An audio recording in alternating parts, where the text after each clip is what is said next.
What's up, Ninja Nerds? In this video today, we are going to be talking about DNA transcription. Before we get started, if you guys do like this video, please hit that like button, comment down in the comment section, and please subscribe.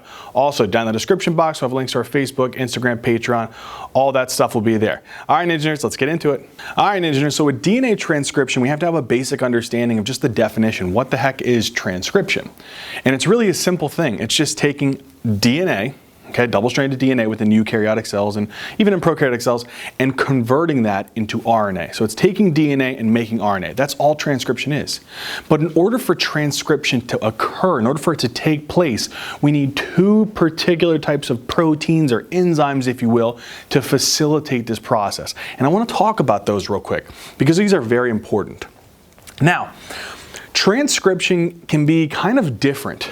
Okay, and it's important to know the differences between prokaryotic cells, we'll consider bacteria in this case, and eukaryotic cells, human cells like me and you.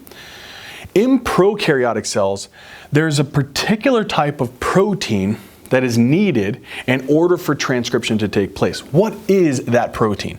So let's say that we take this DNA strand here, right? We have this DNA strand. On this DNA strand, we have these blue portions that I've highlighted here as a box with some lines in it.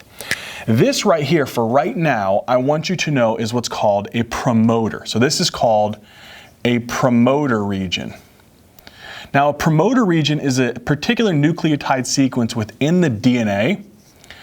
And what it does is it allows for particular proteins like RNA polymerases and transcription factors to bind onto the DNA and then start moving through the DNA, taking the DNA and making RNA. So that's the first thing you need to know is within the DNA, there's a particular nucleotide sequence, we'll talk about a little bit later, called a promoter region. And that's the first thing that we need to identify. Let's say that we take this particularly for prokaryotic cells. So prokaryotic cells, and we'll just say like a bacterial cell, okay? Prokaryotic cells use a very particular type of enzyme.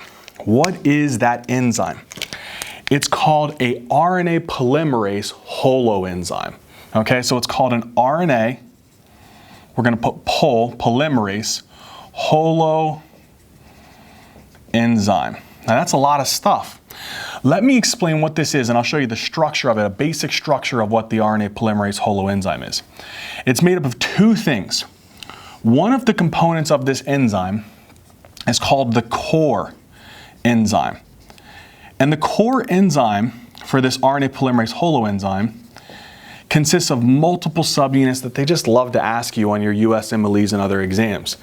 And these are, they contain two alpha units, okay, two alpha chains, proteins. It contains two beta units. Technically we say beta and beta prime, if you really want to be specific. And then one more, which is called an omega unit. Okay, so these are the primary components of the core enzyme which makes up RNA polymerase. What's important to remember is that these are what are going to really read the DNA and make RNA. That portion of the enzyme reads the DNA and makes RNA. The next component of the RNA polymerase holoenzyme is the portion that we need in order to bind to the DNA to the promoter region. Without it, we won't be able to allow for this RNA polymerase to bind to the DNA and transcribe it. This is called the sigma, right, or you can represent it like this, subunit or factor, if you will, okay? These two components, the core enzyme, which is made up of the two alpha, the beta and the beta prime, and the omega subunit, as well as the sigma subunit, make up the entire RNA polymerase. Now, let me show you for example here. Let's say I represent the core enzyme as just this kind of blue circle with lines in it. And then we'll represent the sigma subunit as kind of like a pink circle with some lines in it, right? So let's imagine here we have that core enzyme, which we're going to represent like this. And then the other component of it, which is the sigma subunit, which we'll represent like this. That sigma subunit will then bind to the promoter region. Once it binds to the promoter region, then this core enzyme of the RNA polymerase will then release away from the sigma subunit, and it'll start moving down this DNA. And as it moves down the DNA, it'll read the DNA from 3 to 5 and synthesize an RNA strand from that, which we'll talk about in more detail later, from 5 to 3. So it'll read the DNA and make RNA. This RNA that we make from in prokaryotic cells with the RNA polymerase holoenzyme is very different from eukaryotic cells. In prokaryotic cells, that mRNA that we made from this one RNA polymerase holoenzyme can make all the RNA we need, whether that be rRNA within the prokaryotic cell, whether that be mRNA within the prokaryotic cell, or tRNA within the prokaryotic cells. So that's very important. Big thing I really need you guys to take away from that is prokaryotic cells, they use one RNA polymerase, which is called a holoenzyme, made up of two components, a core enzyme made of these subunits and a sigma subunit. The core is what reads the DNA and makes the RNA. The sigma subunit is what binds the RNA polymerase to the promoter region, enabling it to transcribe the DNA. Okay? And whenever you make RNA within a prokaryotic cell from this RNA polymerase, it makes all the RNAs within that prokaryotic cell.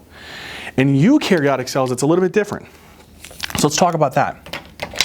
Let's say here we have 3 promoter regions that I want us to focus on. And this is all within eukaryotic cells. In eukaryotic cells, we need 2 different things in order to allow for transcription to occur. In this portion here, right, in this portion of prokaryotic cells, we only need one enzyme, which had 2 different components. Within eukaryotic cells, each process requires a particular enzyme, an RNA polymerase, and a transcription factor. Let's kind of write that down. So let's say that we take this first promoter.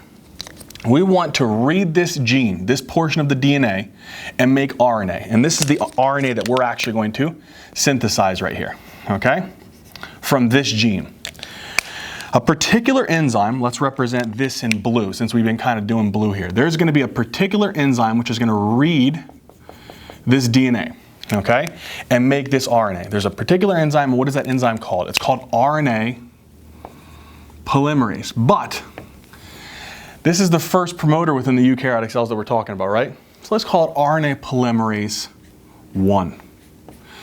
RNA polymerase 1 will read the DNA and make a particular type of RNA. But in order for it to do this, it needs a special protein that can bind to the promoter region, which allows for the RNA polymerase to bind to the DNA and read the DNA. What is that particular protein? That protein, let's represent it here in, let's do green. There's a particular protein which will bind here to the RNA polymerase and to the promoter and allow the RNA polymerase to bind to the DNA and start moving down, reading the DNA and making this RNA. What is this called? This is called a transcription factor, TF. And there's many different types of transcription factors. The particular thing that I need you to remember for right now is that we call these transcription factors, which are utilized by RNA polymerases within eukaryotic cells, we call these general transcription factors. We'll talk about very specific types within RNA polymerase type 2 a little bit later, but for right now, 2 things I need in order for this RNA polymerase to be able to read the DNA and make this RNA.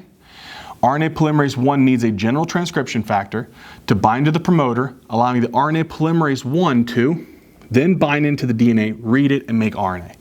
What type of RNA does it make? I have all the RNAs within prokaryotic cells from one RNA polymerase. But RNA polymerase 1 makes a very particular type of RNA, and this is called rRNA.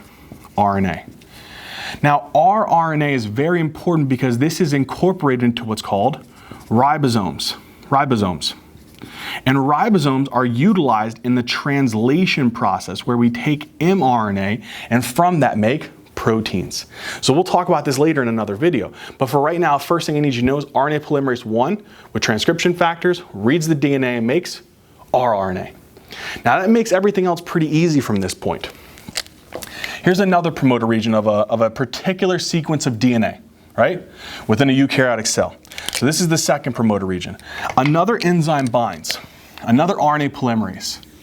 And not only just that one RNA polymerase here, but we also need a set of general transcription factors to bind to this promoter region, So general transcription factors we need to bind to the promoter region, enabling this RNA polymerase to bind to the DNA, read it, and then make what? Make these particular types of RNA we have here. This is, well, this was the first promoter, this was the second one, right? So we're going to call this RNA polymerase 2. RNA polymerase 2 will bind to this promoter via the transcription factor, read the DNA, and make RNA. What kind of RNA is it going to be making? Big thing I need you to remember is it's making mRNA. mRNA, you'll see later again, is the component. It'll have to go through some very specific modifications that we'll talk about in great detail, and then eventually it'll be translated with the help of rRNA and another thing called tRNA at the ribosomes and making proteins, okay? The other thing that you guys can remember, if you guys want to be scholarly or ninja nerdy, there's another RNA that's made here, and we'll talk about it a little bit later with what's called splicing. And these are called small nuclear RNAs. And these are involved in what's called splicing. And we'll get into that a little bit more in detail later, okay? But big thing, RNA polymerase 2, with the help of general transcription factors, makes mRNA and siRNAs. RNA polymerase 1, with the help of general transcription factors, makes rRNAs. When the heck do you think this last promoter region of this sequence of DNA within this eukaryotic cell is going to make? tRNAs. And it's the same process. What do I need here? I need general transcription factors to bind to the promoter region.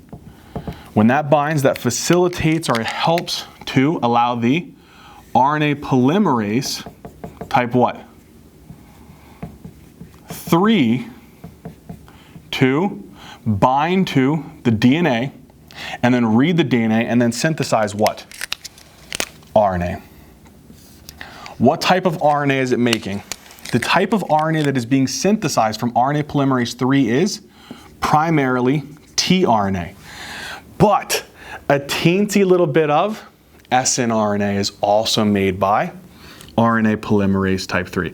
And if you guys really want to be extra ninja nerdy, technically, even a teensy bit of rRNA is also made here as well. Okay? Now tRNA, what the heck does this do? You'll see later that this is also involved in the translation process. It carries a particular amino acid and an anticodon, which is going to be involved in that process. And we'll talk about that in a separate video. So I know this was a lot of stuff to take away from this, but the big overall theme that I really just, out of all of this, what I want you to take away from this is this quick little thing here. That RNA polymerases 1, 2, 3. Remember, R, M, T. RNA polymerase 1 primarily gives way to rRNA. RNA polymerase 2 primarily gives way to mRNA. And then RNA polymerase 3 primarily gives way to tRNA. These are the big things that I want you to take away from all of this. If you want to go the extra mile and be extra ninja nerdy, 2 and 3 also can give way to what? Small nuclear RNA. If you really want to go the extra mile, technically 3 can also give way to rRNA. But this is the basic thing to take away from what we just talked about. And then the other thing is, in prokaryotic cells, we don't need all of these. We need one RNA polymerase, holoenzyme, to make all the RNAs. One last thing is, you notice in eukaryotic cells that we have particular transcription factors that are going to be needed for each RNA polymerase. The transcription factor in prokaryotes, technically, if you want to be specific, is the sigma subunit, because it's the portion that's binding to the promoter to allow the core enzyme of the RNA polymerase to read the DNA. Okay, so that kind of covers the basic concepts of the two main things that we need in order for this transcription process to occur. Now, there's one other thing that I want to talk about very quickly before we really start talking about mRNA, because that's going to be the primary topic here. I want to have a quick little discussion on how we can modulate the rate of transcription, either speeding it up or slowing it down. Okay, so the next thing I want to talk about is very, very briefly on eukaryotic gene regulation. So I want to have a quick, tiny little discussion on gene regulation. Okay, and the only reason I want to mention this is because this is very easy and it kind of makes sense along with what we're talking about. But we're not going to talk about it in prokaryotic cells. We're primarily going to talk about this gene regulation in eukaryotic cells. We're going to have a separate video because it's more involved, where we'll talk about gene regulation in prokaryotic cells with the lac operon and the tryptophan operon. We'll get into that. But in eukaryotic cells, there's two ways that we can modulate it, and it's really easy. One way that we can modulate transcription is we have particular DNA sequences, particular sequences of DNA, particularly palindromic sequences, which are called enhancers. And enhancers are basically DNA sequences, and the big thing I want you to take away from this, they can increase the transcription rate. So they increase the rate of transcription or the process of transcription. Okay, and we'll talk about how they do that. The other thing that can regulate the transcription process, or gene regulation in a way, is something called silencers. And silencers, they do what? They decrease the transcription rate or the transcription process. Now, it's really straightforward. It's relatively simple. Let me explain what I mean. Let's say here we have a strip of DNA. We're going to explain how this happens. So here's our strip of DNA. And remember this blue region? What did we call this blue region that we talked about above? This was called our promoter region. And do you guys remember, let's take eukaryotic cells in this case, what we needed in order for this process to occur? We needed a particular transcription factor to bind to that promoter region. And then what else did we need in order for that to read the DNA and make RNA?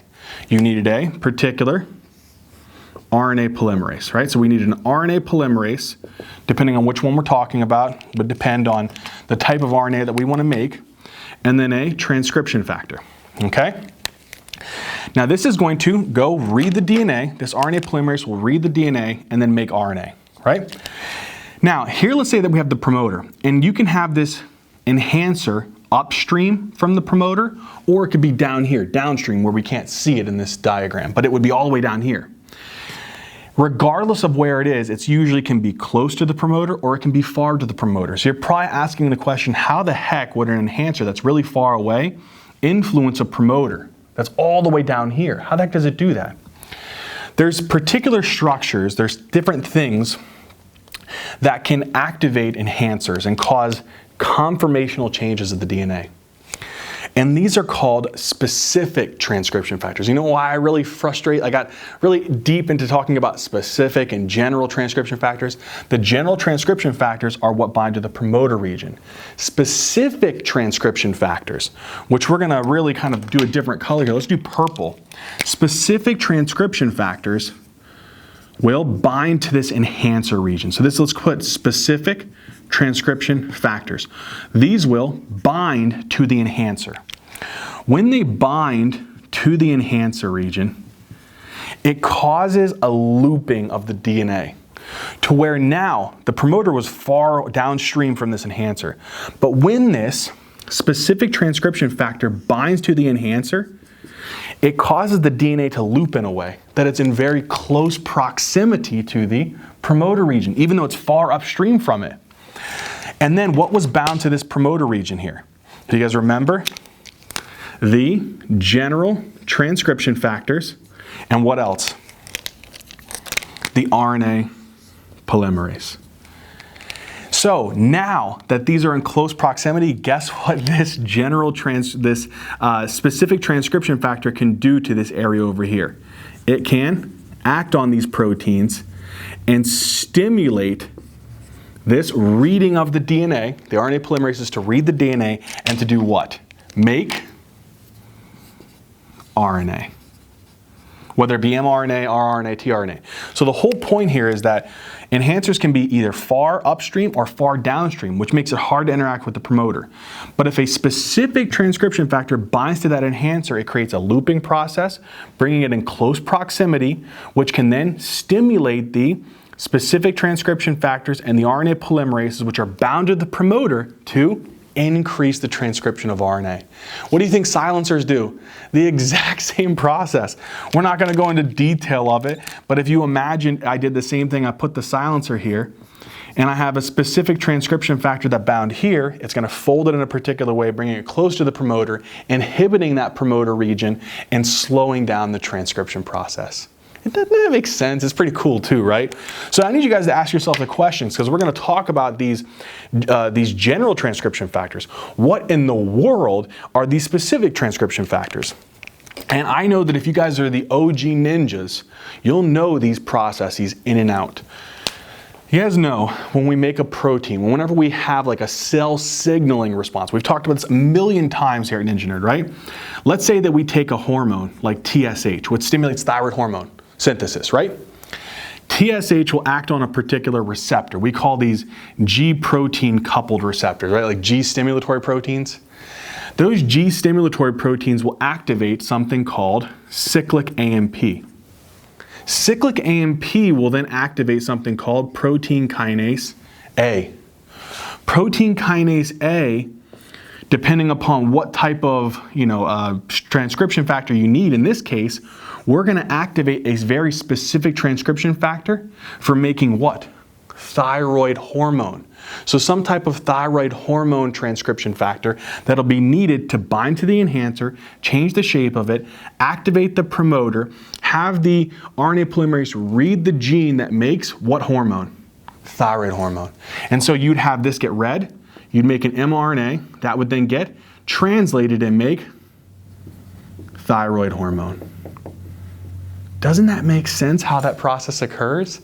So we can increase the transcription and protein formation of thyroid hormone through this process. The same thing exists with steroid hormones. If I took, for example, testosterone, you guys know testosterone, right? Testosterone does what?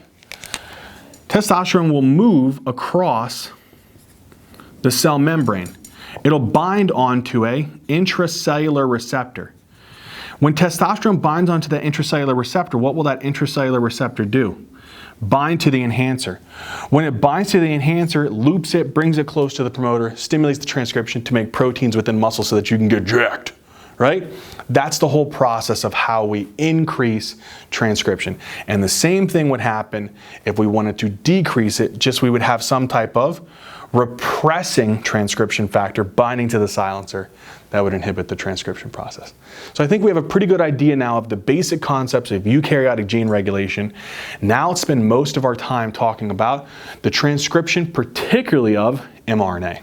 All right, so when we talk about transcription, we've had a basic concept of it, right? That we need RNA polymerases and transcription factors to read the DNA and make the RNA. But the real one that I want us to primarily focus on, which is primarily important with transcription of DNA, is mRNA. That was the real important one. Now that's in eukaryotic cells with utilizing the what? RNA polymerase type 2. In prokaryotic cells, we would just be using the RNA polymerase holoenzyme. So what I want us to do is I want us to go through particularly in more detail. We already have a basic concept of how this is going to work, but let's go into the stages of transcription, particularly for mRNA within prokaryotic cells and eukaryotic cells. The first stage that is involved here is called initiation of transcription. So the first step that we have to talk about is called initiation of transcription. Now this is the part that we've pretty much already familiarized ourselves with, okay?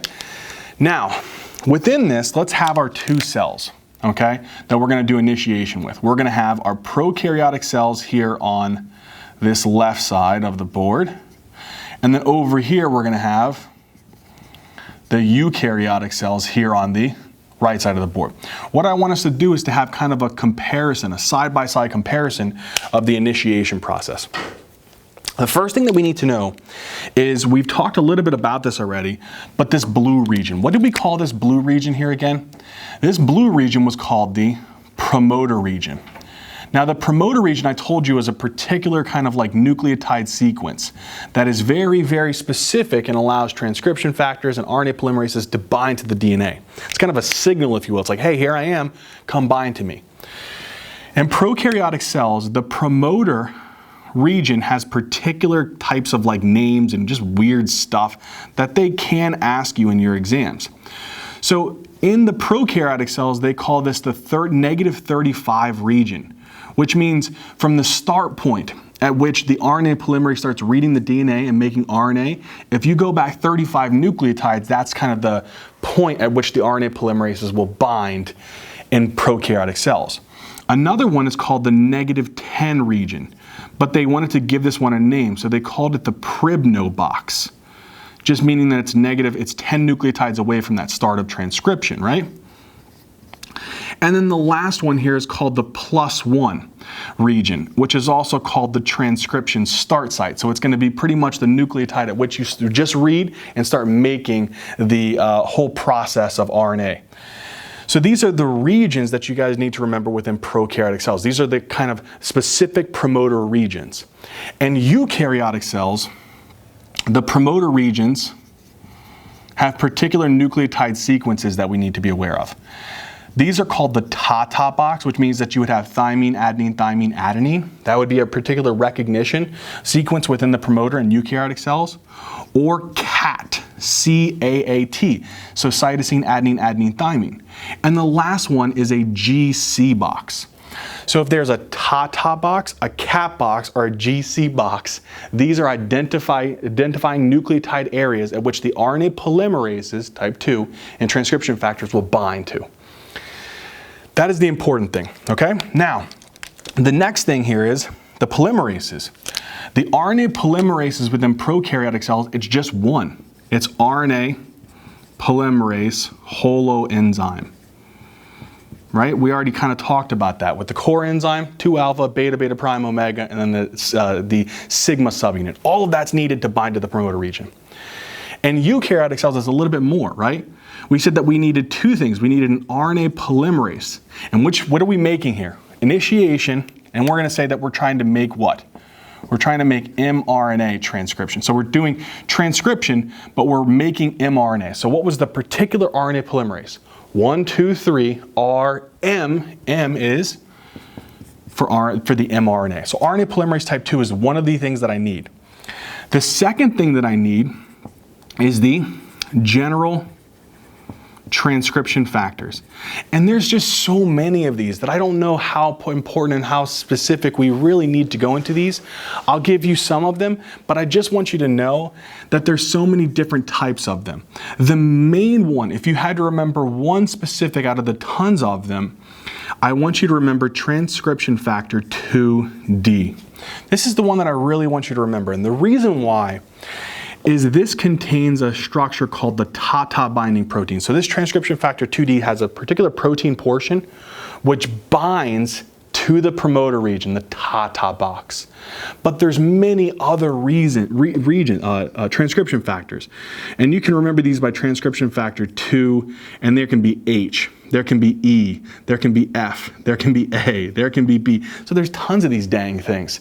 So I don't know how important it really is to know that, but the main one I want you to remember is the transcription factor 2D. All right. So these are the things that we need in order for initiation to occur. So let's take, for example, we're going to have on one side, the eukaryotic enzymes will bind, and on this side, the prokaryotic will bind, right? So let's say here we take, for example, we'll make this prokaryotic RNA polymerase. We'll make this one blue. And we'll make the RNA polymerase over here for the eukaryotic cells, just for the heck of it, we'll make it orange. Okay, just so we can distinguish the difference between these. So what will happen? This whole RNA polymerase holoenzyme will do what? Bind to the promoter. What will allow it to bind? What subunit of it?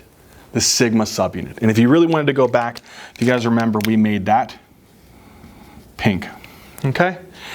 For the eukaryotic cells, what do we need? We need the RNA polymerase type 2. We said we're going to represent that with orange. So here's going to be the RNA polymerase type 2. And then what else do we need? We need those general transcription factors. There's a bunch of them, but what's the particular one that I really want you to remember here? Transcription factor 2D, which contains the TATA binding protein. So it binds to the TATA box, which is a promoter region in the eukaryotic cells, then allows the RNA polymerase 2 to bind to the DNA. Now, once the RNA polymerase is bound to the DNA, it's going to start moving down the DNA strands, reading it and making RNA. So we've now started the process of transcription. That's all that's happening here. The next step is that once we've had this RNA, so let's write these down here. For the prokaryotic cell, this would be we'll put RNA polymerase and we'll put H for the holoenzyme. And for that one up here, this is going to be RNA polymerase type 2. right? Once this is bound and it's in the DNA, it's going to start reading the DNA. As it reads the DNA, it'll make mRNA. That process by which it does that is called elongation. So let's write that down now. So the next step is elongation to make the mRNA. Now, within elongation, a couple different things happens. And this is thankfully the same in prokaryotic cells and eukaryotic cells. So thank the Lord for that, right? So let's just say that we take either one of these RNA polymerases. Let's just, for the heck of it, we'll say, here's your RNA polymerase 2. Okay? Here's your RNA polymerase 2, and it's reading the DNA. The DNA, we already know, has 2 strands. We're going to call this top strand here, this top strand, son of a gun, this top strand up here, we're going to call this the template strand. So the template strand. Also sometimes referred to as the antisense strand. This strand down here we're going to call the coding strand. Now, when RNA polymerases read DNA, the strand that they read is the template strand or the antisense strand. So that's the first thing I really need you guys to remember, is that the RNA polymerases, what strand do they read? They read, we're going to put the template strand, or also referred to as what else? The antisense strand. And that's the strand that they use to make the mRNA. They do not use the coding strand. So let's kind of put a little asterisk here that this is the strand that we're going to read. Now, when it reads it, it does it in a way that you guys, if you guys watch our DNA replication video, this should be so darn easy. Let's say here, this end of the DNA is the 3' end. That means that this end is the 5' end. And remember, one strand of DNA on this side should have a complementary anti-parallel strand on the other side, which means if this is the 3' end on here, this has to be the 5' end on this side, and this has to be the 3' end on that side. What happens is this RNA polymerase, when it binds into the DNA, it does something very interesting. It binds to the DNA through the initiation process and then opens up the DNA. Who opened up the DNA before? It was that whole, and replication, it was that whole like replication complex. RNA polymerase does that. So the first thing we need to know is that RNA polymerase does what? It opens the DNA. Now in replication, what else happened? You opened the DNA and you had those single-stranded binding proteins which kept it stable and kept it open, right? RNA polymerase does that on its own. So it also stabilizes the single-stranded DNA molecules, right? So it stabilizes the single strands. Then, what was the enzyme in replication that opened up, that unwound the DNA? Helicase. RNA polymerase has its intrinsic helicase activity, so it also unwinds the DNA. After it unwinds the DNA, then it starts reading the DNA. So let's say here, as it reads the DNA in this direction, 3 to 5, it'll make mRNA that'll be going in the opposite direction. So it's going to read this 3 all the way to the 5 direction. And as it does that, it starts synthesizing mRNA, right? And this mRNA will be synthesized in what direction? What will this be? This starting point, the 5' end. And what would be this point? The 3' end. So we know the next thing that the RNA polymerase does, whether it be in prokaryotic cells or eukaryotic cells, is it reads the DNA from 3 to 5. Then it synthesizes RNA.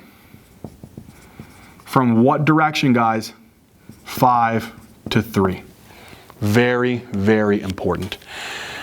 The last thing that you guys should be asking is, okay, Zach, you also said that in replication, the DNA polymerases read the DNA, and then if there was an accident or a mistake, they would proofread it and then cut out the nucleotide. What about RNA polymerases? Do they do that as well? Because it looks like they've done everything that was similar in DNA replication. That's the one thing that's controversial. So the only thing that's kind of relatively controversial is there a proofreading function? We don't really know. It's still subject to study. So that's one thing to remember. If you want to compare this, the proofreading function is somewhat uncertain at this point in time. All right, so we have an idea now. We've read this DNA and we've made RNA. I know we talked about this a lot in DNA replication. We're talking about it here, and sometimes it really can be confusing when you're saying 5-end, 3-end. I don't freaking get what you're talking about, Zach. So I want to take a quick little second and explain what the heck I mean when I say it reads it from 3 to 5 and synthesizes it from 5 to 3. A diagram I really think will clear this up for you. Let's take a second to understand what I mean by reading the DNA 3 to 5 and then synthesizing it 5 to 3. I think it's really important to understand that. So let's say here we have this strand of DNA. So this is going to be our DNA template, if you will. Okay, so this is our DNA template on this side, the blue one. And then this is going to be the RNA that we're going to synthesize utilizing the RNA polymerase type 2 in eukaryotes or the RNA polymerase holoenzyme in prokaryotes. Now, when we're making this RNA, we have to read the DNA in what direction? The 3-end to the 5-end. What is the 3-end? You guys remember the video on DNA structure? It's the OH. So this is going to be the 3-end. What's the 5-end? It's the phosphate group. So the phosphate group is going to be the 5-end. So I have to read this starting at the OH portion towards the 5-end, where the phosphate is. So the RNA polymerase, let's pretend I'm the RNA polymerase. I'm walking right, I find the 3' end. I'm like, oh, there it is. Okay, I'm gonna move up. Oh, I found the 3', 5'. Let me just feel this up. Oh, I feel my nitrogenous base. The nitrogenous base that it feels is adenine. So it picks into its little satchel of nucleotides. It's like, okay, this is adenine. The complementary base for it is thymine. Uh-oh, no, that's not correct. Because you guys know that if we're taking DNA and making RNA, what's the one nucleotide that switches from DNA and RNA? Adenine is no longer complementary to thymine in the RNA, it is uracil. So the RNA polymerase will come, find the 3-end, read the nucleotide and say, oh, okay, this is an adenine, reach into its satchel of a bunch of nucleotides and pull out uracil. When it pulls that out, it then puts the nucleotide in a particular orientation. What's the orientation? We said it reads it from 3 to 5 and synthesizes it from 5 to 3. What's the 5-end? Here's the nucleotide. The 5-end is this phosphate group. The 3-end is this OH group. So it's going to kind of flip the nucleotide the opposite direction and make sure that the nitrogenous base here is what? Uracil. Then when it does that, it's going to go to the next one. So it's going to continue. It's going to go to the next point. Here's where the next OH group would be, right? The 3' end. Reads it, finds the nucleotide, and says, oh, the nitrogenous base here is T. Let me reach into my satchel of a bunch of different good old nucleotides. I'm going to read it. T goes with A. I'm going to put my nucleotide and I'm going to flip it where it's 5' end going down, 3' end pointing up. And then the nitrogenous base, which is complementary to the T, is A. When it does that, it then fuses the 3' end and the 5' end together, making a bond. What is that bond called? The phosphodiester bond. And the same process occurs. So then it'll do what? Let's fix this 3' in there. It'll then go to the next nucleotide. Here's the 3' end where the OH group is. Reads it, finds the nucleotide, says that it's a G, reaches into its satchel, pulls out a nucleotide with the cytosine. When it does it, it flips it to where the 5' is on this side. There's my phosphate. The 3' end is upwards. And it says, oh, the nucleotide that goes with this is with the nitrogenous base C. Then it says, oh, I have my 5' end situated close to the 3' end of the preceding nucleotide. Let me fuse these two together and make my phosphodiester bond. And just for the heck of it, because repetition I guess is helpful, we go, reads this, says, okay, next one, here's my 3' end where the OH group is. Read it, find the nitrogenous base. It's a cytosine. Digs into its satchel, pulls out the nucleotide, the guanine nitrogenous base. Then when it does that, it situates it where the 5' end is situated down, 3' end is situated upwards in this case, and then the nitrogenous base is guanine. Then it says, oh, my 5' end, I can stitch it to the 3' end of the preceding nucleotide and form my phosphodiester bond. And that's how we make RNA, reading it 3 to 5 and synthesizing it from 5 to 3. Dang, we good. All right, now that we've done that, the last thing I need you to understand is that RNA polymerase is a very important enzyme within eukaryotic and prokaryotic cells.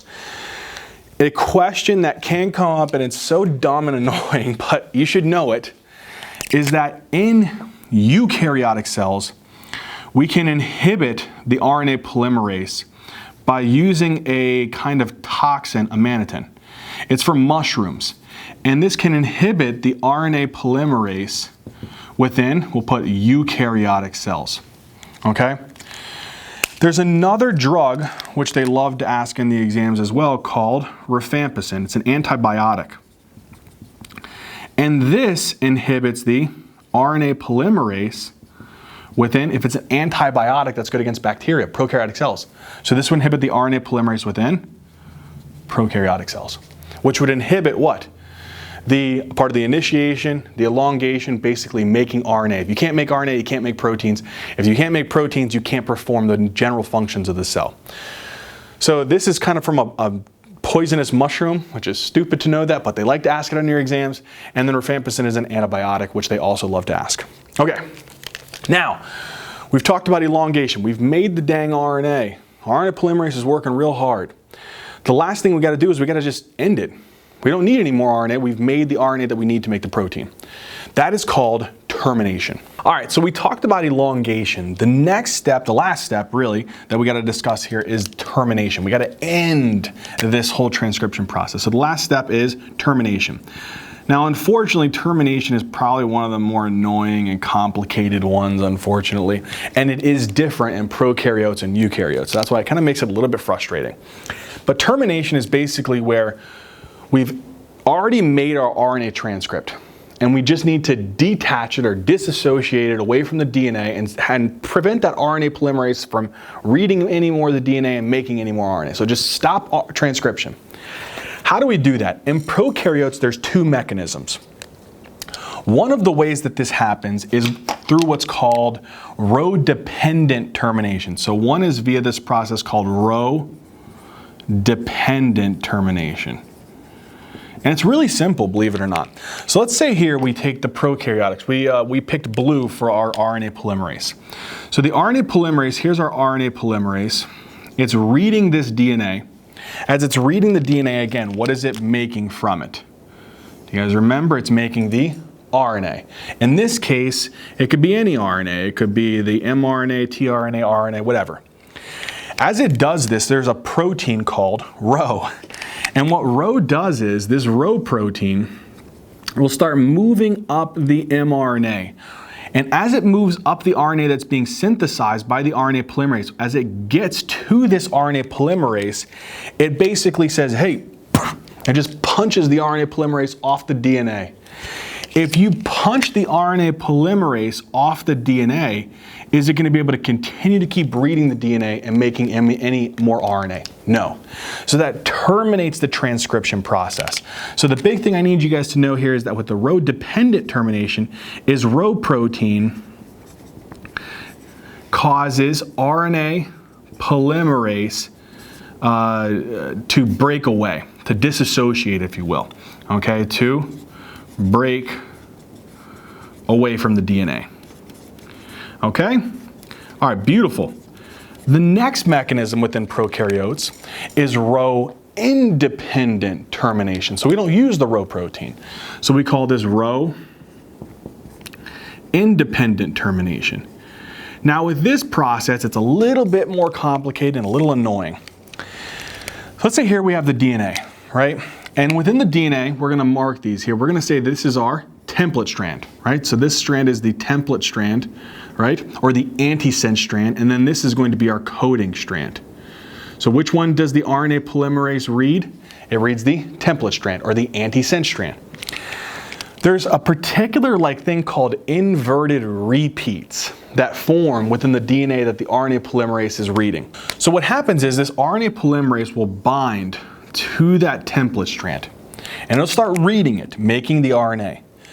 As it starts making this RNA, it encounters a particular sequence of DNA called inverted repeats.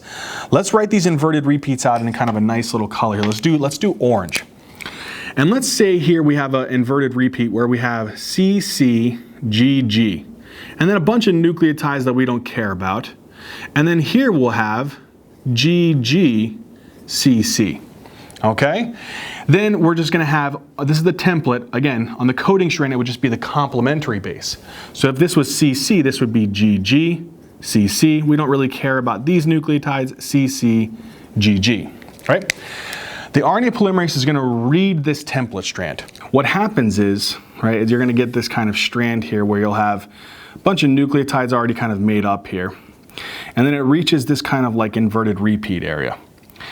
And what happens is it reads this, and then basically everything you read within the template strand should be the same as it is in the coding strand, because it's the complementary base. So you'll have GGCC that it'll make, a bunch of nucleotides we don't care about, and then CCGG. What happens is, whenever this RNA is kind of coming and being transcribed from the RNA polymerase, something interesting happens where some of these C's and some of these G's on this portion have a strong affinity for some of the C's and some of the G's in this portion of the RNA. And as they start having this affinity, they start approaching and kind of wanting to interact with one another via these hydrogen bonds. And so it creates this really interesting kind of like hairpin loop, if you will, where there's a bunch of G's and C's within this kind of hairpin loop that are kind of interacting with one another. And what happens is that hairpin loop is what triggers the RNA polymerase to pretty much hop off of the DNA and terminate the transcription process. Because what happens is, once you form this hairpin loop, what will happen is there's going to be particular enzymes that'll bind to that portion and cleave the RNA away from the RNA polymerase. So the big thing I need you to know within rho-independent termination is that you'll hit this area. The RNA polymerase will be transcribing, reading the DNA, making RNA. It'll hit these areas of inverted repeats. When these inverted repeats are made, they create this thing called a hairpin loop. This hairpin loop will then trigger particular cleavage enzymes to come and cleave a couple nucleotides after that hairpin loop to cleave that away from the RNA polymerase. And then here you have your RNA that you formed. So that is one of the ways that we have termination rho-independent via prokaryotes. The last termination mechanism is going to be eukaryotic cells. Now, how does this work? This one's actually relatively simple. So we had the RNA polymerase in eukaryotes, and this was orange. Okay? It's binding to the DNA, it's reading the DNA. As it's reading the DNA, it's making RNA. As it starts making this RNA, it hits a particular sequence where when it starts reading the DNA and makes RNA, it makes a particular sequence of A, U, A. Okay, so what is the nucleotide sequence here? Let's write it out. This portion here will be AA, U, AAA. This is what's called a polyadenylation signal. So what is this called here? This is called a polyadenylation signal. And once this kind of nucleotide sequence occurs, so it's kind of, now that we know what that nucleotide sequence is, let's kind of just put like this. Here's that nucleotide sequence, that polyadenylation signal that's been synthesized or formed by the RNA polymerase within eukaryotes. Once that happens, it activates particular enzymes. And those enzymes will come to the area here and cleave the RNA away from the RNA polymerase, separating out this RNA away from the DNA and the RNA polymerase. And then again, what will I have at this portion here? Just as a kind of a diagrammatic portion here, this will be my polyadenylation signal. And this is important because we're going to talk about post-transcriptional modification in a second. So I know this was a lot of crap. Just really quickly recap, because this is one of the toughest parts of transcription, is termination. Prokaryotes, there's two ways: rho-dependent, rho-independent. With this one, you need a rho protein to knock the RNA polymerase off. If you don't have him, he can't make any more RNA. The other one is rho-independent. You don't have a rho protein. The RNA polymerase is reading the DNA and making RNA, and it hits these areas of inverted repeats. These inverted repeats, when they're made within the RNA, it creates a hydrogen bond interaction between them, which causes it to loop, forming a hairpin loop. That signals particular enzymes to break the RNA away from the RNA polymerase, and we've made our RNA there. The last one is in eukaryotes. The RNA polymerase is reading the DNA, and it reaches a particular sequence of nucleotides where it reads and then makes AAU AAA, a polyadenylation signal which activates enzymes to come cleave the RNA away from the RNA polymerase, terminating the transcription process. That really hammers this home. Let's now talk about post-transcriptional modification. We know at this point how to take DNA and make RNA, right? We talked about all the different types of RNA, utilizing the RNA polymerases, utilizing the transcription factors. We talked a little about gene regulation. We even went through all the stages of transcription, taking the DNA and making the mRNA all the way up until the point where we finally made the mRNA and broken it away from the DNA. Unfortunately, that's not it for transcription. Now we have this mRNA, right? So we basically, what have we covered up to this point? We took the DNA, we read, let's just say here, at this portion, I'll just put here's our promoter. Our RNA polymerases read this gene sequence. We hit a termination sequence. Let's say here's our termination sequence that we talked about here. And once we hit that termination sequence, the RNA polymerase will fall off, and then from this you'll make the RNA. So this was pretty much the basic aspects of the transcription. But now we got to modify this. Now here's the thing. It's actually kind of a misnomer to say that this is mRNA. It's technically not mRNA right now. So this piece of RNA that we made, okay, and this process of post-transcriptional modification, this only occurs, it's very important, let me actually write this down. This only occurs in eukaryotic cells. So that's nice. All this stuff that we're going to talk about here is only in eukaryotic cells. It doesn't happen in prokaryotic cells. So they just make their RNA and that's it. So technically, this immature mRNA, if you will, we actually give it a very specific name. We call it heterogeneous nuclear RNA. Now, this heterogeneous nuclear RNA is kind of an immature mRNA that has to go through some modifications to really make mature mRNA that then can be translated to make proteins. What are those modifications? The first thing that we have to do is we have to put something on one of these ends. So now we got to know a little bit about the terminology of the ends of this immature mRNA or hnRNA. On this end, we're going to call this the 5' end. What's on that 5' end? Do you guys remember? The phosphate groups. What's on this end? The 3' end. What's on the 3' end? The OH group. Okay? Now, something very interesting is on the 5' end. On the 5' end of this heterogeneous nuclear RNA, or the hnRNA, you have a triphosphate, which we're representing here with these orange circles. An enzyme comes to the rescue and cleaves off one of those phosphate molecules. What is that enzyme called? It's this orange little cute enzyme. This orange enzyme is called RNA triphosphatase. And what it does is it comes and cleaves off what portion? It cleaves off one of these phosphate groups. So it's going to cleave off one of the phosphate groups. So now I only have 2 phosphates on the end of this 5' end. And then another enzyme comes in and it says, hey, there's only 2 phosphates here. I can now add something on here. And I'm going to add on what's called a GMP molecule. What am I going to add on again? I'm going to add a GMP molecule, which is guanosine monophosphate. So we're going to represent that here, which we add on the phosphate for the guanosine monophosphate, and then we're going to just represent this as the guanosine. So this is our guanosine, and that blue circle there is the phosphate on the guanosine. So what does he add on? Technically, he adds on to this little 2 phosphates, right? It adds in GTP, but when it does that, 2 phosphates are released.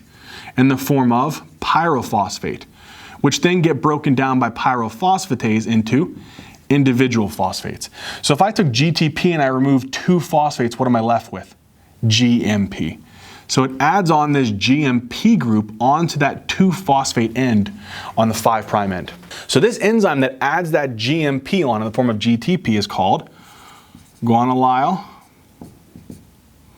transferase. Guanylyl transferase. Beautiful. So this last enzyme here, which is involved in this step here on the 5' end, is going to add on a methyl group onto one of the components of the guanosine monophosphate. It's actually like one of the 7th components on that structure. It adds on a methyl group. And so at the end of this enzyme, which adds a methyl group on, what do you think it's called? Methyltransferase. At the end of this process, where you took the 5' end, which had 3 phosphates, got rid of 1, took the guanylyl transferase, added on the GMP, took the methyltransferase, added on that methyl group, you formed this complex here, and we call this whole complex that we just added on a 7-methylguanosine group, okay? And that's on that 5' end. This is called capping. This is called capping. So whatever we've just done on this 5' end is called capping. What the heck do we do all this stuff for? The whole purpose of capping is to help to initiate translation. So this sequence, this kind of 5' end with that 7-methylguanosine, or that 5' capping, if you will, it's kind of a signal sequence, if you will, that allows for it to interact with the ribosome and undergo translation. The other thing it does is it prevents degradation by nuclease enzymes that want to come and break down the RNA. So it helps to prevent degradation, helps to initiate the translation process. One more thing that it's a dumb thing to know, but they love to ask it, is that there is a particular molecule that this methyltransferase uses to add that methyl group on. And sometimes it's really important to know it. And this is called S-adenosyl methionine, also known as SAM. SAM carries a methyl group. It's like a methyl donor, if you will. It gives that methyl group to the methyltransferase, and the methyltransferase adds that methyl group onto the guanosine monophosphate, forming the 7-methylguanosine, or that 5' cap. Okay? So that's the first thing that happens. Now we got to talk about the 3' end. On the 3' end, we had that OH group, right? That's the OH end. But do you remember, in eukaryote, there was a particular signal that terminated transcription. What was that nucleotide signal? Do you guys remember? Test your knowledge, guys. AAU AAA, right? That was that polyadenylation signal. Do you guys remember that? The polyadenylation signal we talked about in eukaryotes? That polyadenylation signal is recognizable by this cute little purple enzyme here. This cute little purple enzyme is called polyA polymerase. It's called polyA polymerase. What it does is on this hand, it has a bunch of adenine nucleotides, right? So it contains a lot of nucleotides containing the adenine nitrogenous base. It takes one end and identifies that polyadenylation signal, takes the other end and adds on all of those adenine nucleotides, a bunch of them, sometimes up to 200 adenine nucleotides. When it does that, this forms a tail on that 3' end with a bunch of adenine nucleotides, and we call this the poly-A tail. So the poly-A tail, what's the purpose of this? It's the exact same thing. Helps to initiate the translation process and helps to decrease degradation by what kind of enzymes? Nucleases that will try to come and break down that end. Okay? The other thing that they do is they help transport this hnRNA eventually they're going to help to transport the hnRNA, which will become mRNA, out of the nucleus into the cytosol. So they also play a little bit of a role in transport out of the nucleus and into the cytosol. Okay, so within this first step, what did we do? We did 5' capping, we went over that part, and the 3' poly A tail that we did, okay? Now we have this. So after we did all of this massive mess, we've come to this point. Okay, on this part, what do we have? We're just gonna write these, we're gonna circle it here. This is our 5' cap with the 7-methylguanosine. And on this end, we already have kind of formed our poly A tail. The next thing that happens is what's called splicing. And this can be sometimes a little annoying, but it's not too bad, I promise. Let's say here, this is the sequence of nucleotides within this RNA, okay? We're not at mRNA yet, we're still at this hnRNA. We're still kind of at this H in RNA at this point. We haven't made mRNA yet. Within this hnRNA, there's particular nucleotides that will be read, translated, and actually will code for particular amino acids. There's other nucleotides within this hnRNA that will not be read and they do not code for a particular amino acid. We give those very specific names. I'm going to highlight them in different colors. So let's say I highlight this one here in pink, and then I will highlight this one here in this kind of maroon color. And then I'll pick here a blue, and then we'll do another maroon color, and then we'll do one more color after this. Here's another maroon, and then we will do, just for the heck of it, black. Okay? These portions here, the pink one, this is actually going to code for an amino acid. If it codes for an amino acid, we give a very specific name for that, and we call it exons. So exons code for an amino acid, okay? Particularly amino acids which will make proteins. These other portions, and again, that's going to be, or I'll mention which ones are exons and which ones are the next thing, which is called introns. Introns are basically nucleotide sequences that do not code for amino acids which will help to make proteins. Very important.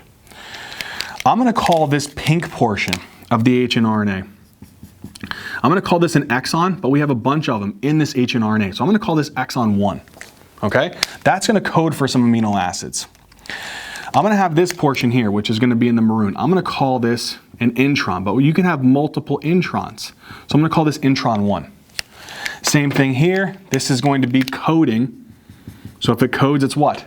It's an exon, but we have multiple types, so we're going to call this exon 2. Then I'm going to test you again. This one does not code for amino acids. So this is going to be a intron, but we have already intron 1, so we're going to call this intron 2. And you guys already kind of get the pattern that I'm going with here. This one does code. So it's going to be a exon. And we already have 1, 2, so this will be 3. Okay? We're going to do something called splicing, where, let's think about this. If the introns don't code for any amino acids, do we even need them? No. So let's get rid of them. That's all that splicing is. It's getting rid of these introns, or also known as intervening sequences, and then stitching together the exons. Now, in order for that process to occur, we need very specific molecules, and we talked about it before. Let's see if you guys remember him.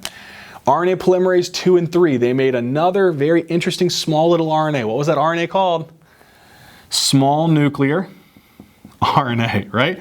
Original, right? So small nuclear RNA is going to combine, we haven't used this color yet, so let's add this. These brown proteins. Okay, so you're going to have some proteins and some small nuclear RNA. Together, these two things make up a very weird name called a SNRP. Okay, SNRPs. Small nuclear ribonuclear proteins. So they're small nuclear ribonuclear proteins. And what they do is, these SNRPs are going to bind to this H in RNA. And they're going to cleave out the introns in this actual RNA. And then they're going to stitch together the exons. So let's show that in a very basic way of how that happens. So these SNRPs, which are the snRNA and your proteins, are going to perform splicing. So what would that look like? Let's take here our transcript here and bring it down here, all the way down to this portion here. So here we're going to make our functional mRNA. So at this point in time, we've actually made what at this point? We've made the mature mRNA. And if I were to show kind of what was the end result, what am I going to have here? Let's say here I have a sequence that's in pink. That's exon 1. I got rid of intron 1, so what should be next? I should have exon 2. I got rid of intron 2, so what should be left? We're going to expand it a little bit here. Get rid of that one. Exon 3. So all I did was I took and got rid of each exon, each intron, and stitched together only the exons. So now let's show kind of coming out of this process here, what am I going to have kind of popping out off of this? The introns. And when the introns pop off, this can be intron 1, and then you can have another one, let's say intron 2. These are going to get popped off. We don't need these dang things anymore. So since we don't need them, we're just going to spit them off during that splicing process and only lead to the formation of exons. Now, within this mRNA, I have my 5' cap, I have my poly A tail, I have only the nucleotide sequence which is going to code for amino acids. And then if you really want to go the extra mile, we said this is the 5' end, this is the 3' end. I'm not representing any kind of like dashes here. So this portion here and this portion here doesn't get translated or read at all by the ribosomes. And so we call these regions, since they don't get translated, the 5', since it's near the 5', untranslated region. And this one doesn't get translated. So it's called the 3' untranslated region. The only portion that gets translated is the exons. Now, I don't know why, but they love to ask this stuff in your exams, where you actually go through the specific mechanism of how the SNRPs truly do pull the introns out and splice together the exons. So let's say we take just exon 1. Let's write this one as exon 1. And this one is going to be exon 2. And then here in the middle, we're going to make this intron 1. So let's kind of show you how these SNRPs, again, the SNRPs, which is the snRNA and the proteins, do this. So if you really wanted to show it, let's just represent the SNRPs as kind of a black blob, if you will. They're going to kind of bind near this portion here. So here's my SNRP. Within this portion here, right at the intron, at this portion, let's say here is the 3' end of this exon, 5' end of this exon. And let's say that here is going to be the 5' end of exon 2, and then the 3' end of exon 2. Okay? And then here's going to be the intron inside. Within this intron, you have a very specific nucleotide sequence that's near the 3' splice site, near exon 1 and the beginning of intron 1. And then you have a very specific nucleotide sequence near the 5' splice site at exon 2 and at the end of intron 1. What are that nucleotide sequence? It's dumb, but it helps me to remember it. So I say, I'm a G, how about you? I'm a G. So you remember GU, I'm a G, how about you? I'm a G. That's the basic way that I remember the nucleotide sequence at the 3' splice site, and then the one at the 5' splice site, between exon 1, exon 2, and intron 1 in this example. There's another one right smack dab in the middle. Let's make him a different color so we don't confuse it. Smack dab in the middle, there's a branch point, which is an adenine. Okay, there's an adenine right at this branch point. And it has a very specific OH group kind of hanging from it. Okay, so this is called your branch point. what happens is the SNRPs will come in and they're going to cleave at that 3' splice site. Okay, they're going to cleave this portion off. So what would that look like afterwards? So the SNRPs come in and they cleave at that 3' splice site. And so what's going to be left over here is we're going to have exon 1 somewhat separated here. And coming off here, what's the 3' end contain? An OH group, right? And again, this is exon 1. Then the next thing you have here is intron 1, and it's going to have that kind of portion here kind of split off, if you will, right? It's kind of broken off here. And then again, over here, we're going to have still fused at this end, exon 2. So again, this is my 3' end, which has that OH. This is the 5' end of that portion of the exon. And then again, same thing over here. This is the 5' end of exon 2, 3' end of exon 2. And then again, what kind of nucleotides do we have in here? We have that GU, which was pretty much the marker at which the SNRP would cut at that 3' site. Then on this 5' splice site, I still have that AG. And then here in the middle, I have that branch point with the adenine with the OH group. Here's the next thing that happens.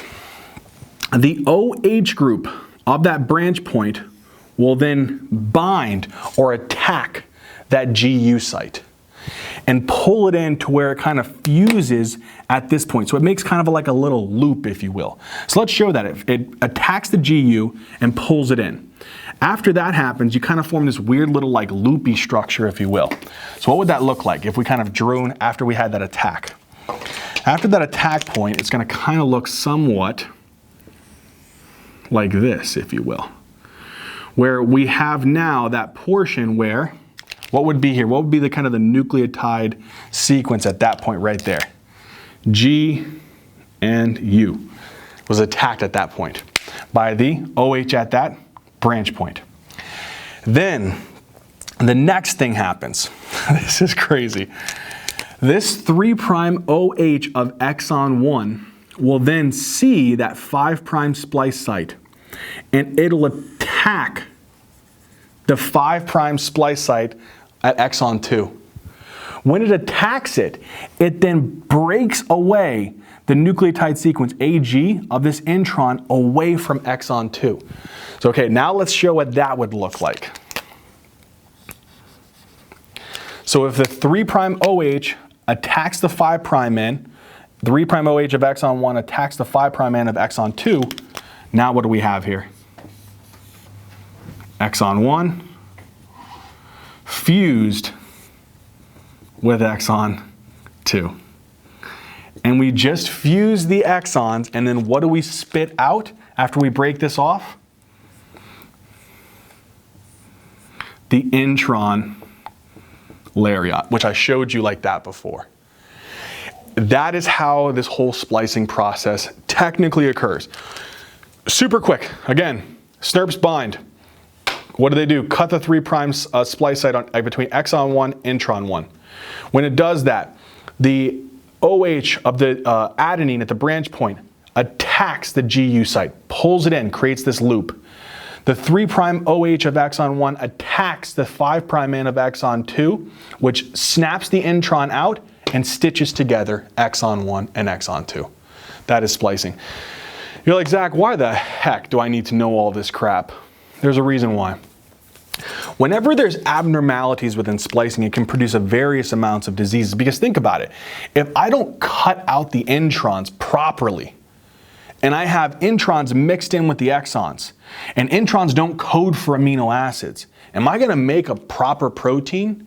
No, because I'm going to have areas that will code for amino acids and areas that don't code for amino acids. You know, there's a very devastating condition called spinal muscular atrophy, where they are deficient in an SMN protein. You want to know why? Because the SNRPs aren't working properly. So there's a deficiency, or there's a problem with the SNRPs not performing the proper splicing. You know what else? There's another disease called beta thalassemia. Beta thalassemia, guess what? You don't remove a particular intron. And because you don't remove that intron, you make a protein that's abnormal, and it produces beta thalassemia. So there's reasons to know this stuff. And again, if someone has spinal muscular atrophy, do you know what that affects? The anterior gray horn neurons. And then they develop lower motor neuron lesions, hypotonia, hyporeflexia, floppy baby syndrome, right? So it's a dangerous condition that can be traced back to something at the molecular level. All right, now that we talked about this, there's two more things and I promise we're done. All right, engineers, so I want to talk about two more things and then we're done. The first thing I want to talk about, because it's pretty much similar to what we talked about over here with splicing. I want to talk about something called alternative RNA splicing. We understand the specific reason for splicing.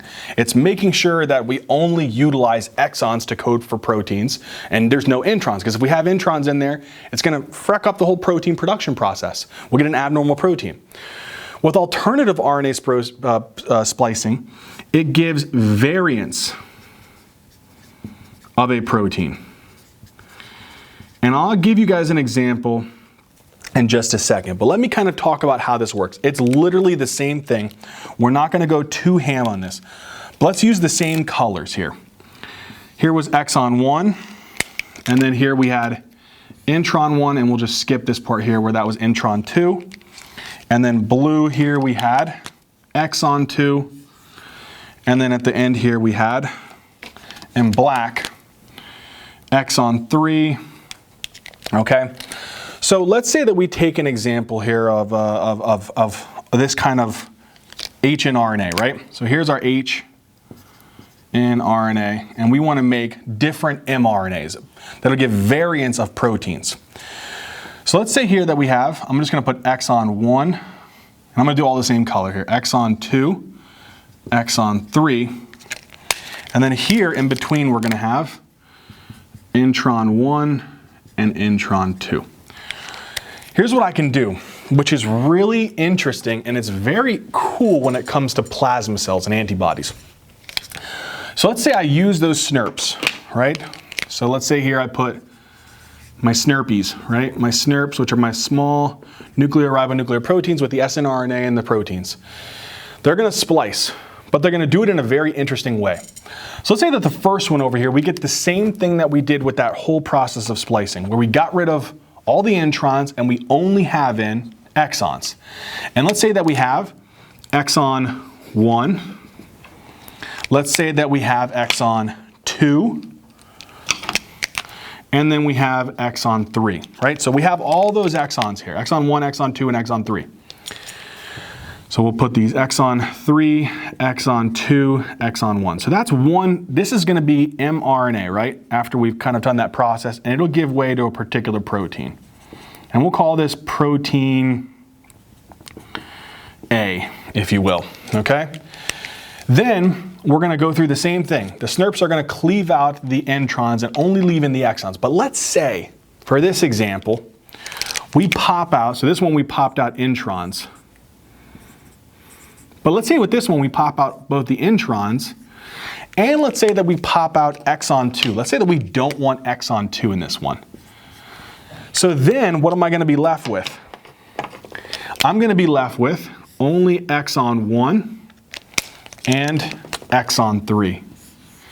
And by doing that, that's going to give me an mRNA that'll code for another protein. Let's call this protein B. And then last but not least, you guys can already probably see where I'm going with this. Let's say that this last one, example 3, again, we cut out the introns. We always got to cut out those introns. But in this case, we cut out exon 3. I don't want that one in the diagram. I don't want this one in that mRNA. So what am I left with? I'll be left with exon 1, and I'll be left with exon 2. And what will this code for? This will code for, this will give an mRNA that'll then do what? Code for another protein, and let's call this protein C. From one H in RNA, we made 3 different mRNAs and made 3 proteins from the same H in RNA, or from the same kind of gene, if you will. That means it's going to be the same protein if it's coming from the same gene, but it's a variant of that protein. You know what this is examples of? Think about it, guys. Think about plasma cells, which make antibodies. When they make antibodies, you can have antibodies that can be secreted, or you can have antibodies that are different and they're expressed on the cell membrane. That could be one example. So antibodies, differences in antibodies would be an example of how that works from alternative RNA splicing, because I'm making one protein that'll bind to the membrane and one protein that can be secreted. Think about neurons. Let's say here's one neuron. And this neuron has a dopamine receptor, dopamine 1 receptor. But then you have another neuron. And this has a dopamine 2 receptor. It's the same gene that's making these proteins, but just a variant of it. And then the last thing is take an example of a muscle within the heart called tropomyosin, and the muscle, and then within the skeletal muscle is tropomyosin. They're different. They're small changes or variants within the protein that are coming from the same gene. So one of the things that they'll love to ask on your exam questions is alternative RNA splicing takes one gene, one H and RNA, gives you multiple mRNAs in variants of the same protein. If you give examples, something like immunoglobulins, dopamine receptors of the brain, or tropomyosin variant within cardiac and skeletal muscle. All right, engineers, I promise, I'm so sorry for this being so long, but there's one last thing that I want us to talk about. The last thing that I want us to discuss is called RNA editing. This is also mentioned a lot in your exams. And the reason why is it's really interesting kind of how this happens. There's two different types of RNA editing. I only want to mention really one of them because it's the most relevant to your USMLEs and kind of a clinical setting.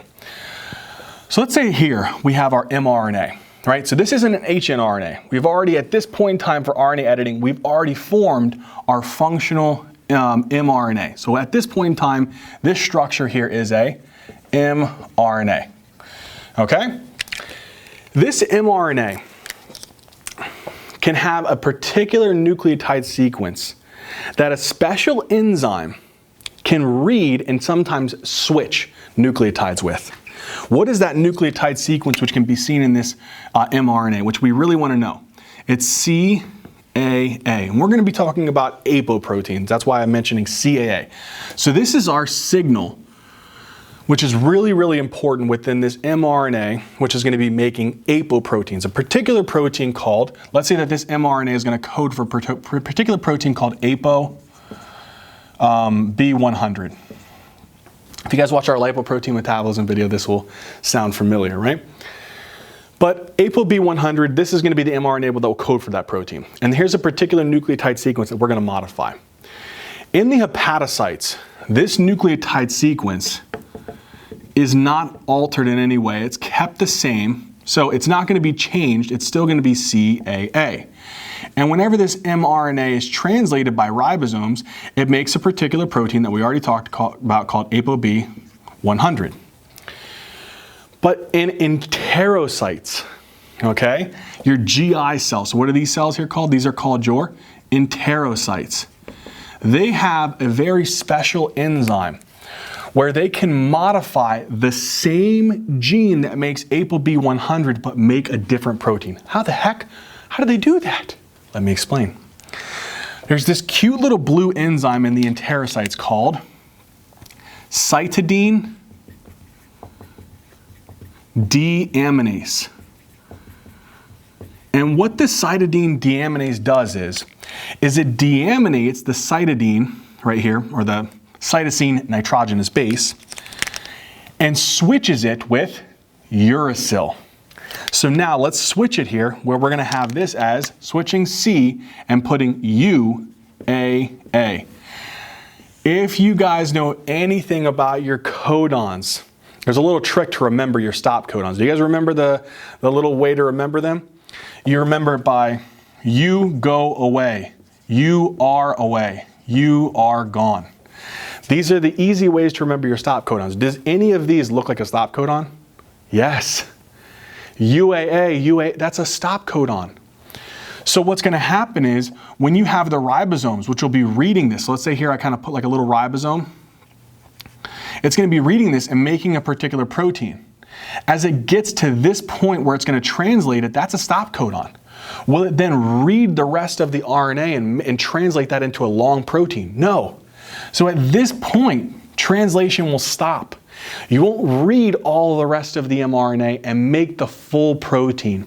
Instead, you'll make a smaller protein. And this small protein is called ApoB48. This is something that they love to ask on your exams because you're taking the same mRNA, just modifying it a little bit to produce a different protein. That is a completely different sized protein. So that's really cool. Definitely wanted you guys to know that.